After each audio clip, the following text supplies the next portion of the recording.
சிம்ம ராசிக்காரர்களில் யாரெல்லாம் ஒரு வாகனங்கள் மூலமாக, அதாவது டிரைவர்ஸ், அது என்ன டிரைவராக இருந்தாலும், பஸ் டிரைவர், கார் டிரைவர், அது டூ வீலர் டிரைவர், அல்லது நம்ம ஏர்போர்ட், எல்லா சம்மந்தப்பட்ட டிரைவர்கள் சம்மந்தப்பட்ட அனைத்து சகோதர சகோதரிகளுக்குமே ஒரு மிகப்பெரிய லாபம் கிடைக்க போகுது.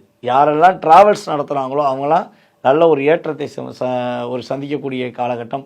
ஏற்றுமதி இறக்குமதி பிஸ்னஸ் பண்ணுறவங்களுக்கு, சிம்மராசிக்காரங்களுக்கு நல்ல ஒரு லாபம் இருக்கும். சார் நான் எக்ஸ்போர்ட் பண்ணுறேன், நான் இம்போர்ட் பண்ணுறேன், ஸோ கட்டாயமாக லாபம் உண்டு. ஐயா நான் வெளிநாட்டில் போய் சம்பாதிக்க நினைக்கேன், வெளிநாடு போக முடியல, இனிமேல் வெளிநாடு போவீங்க. ஸோ அதற்கான இயக்கம் கிரகங்கள் கொடுக்கிறது. சிம்மராசிக்கு 2ஆம் இடத்துலேருந்து கேது வெளியே வந்தது, உங்களுக்கு ராசிக்குள்ளே வந்திருக்காரு. ஆனால் 2ஆம் இடத்தான் ஒரு மனிதனுடைய குடும்பஸ்தானத்தை அங்கீகரிக்கக்கூடிய விஷயம்.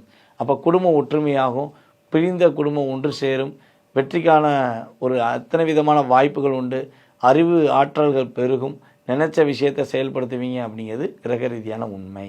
ஸோ கவனமாக இருக்க வேண்டிய விஷயம் என்னென்னா, புதிய நட்பு ஒன்று உருவாகுதுன்னா அந்த நட்பில் கவனமாக இருங்க.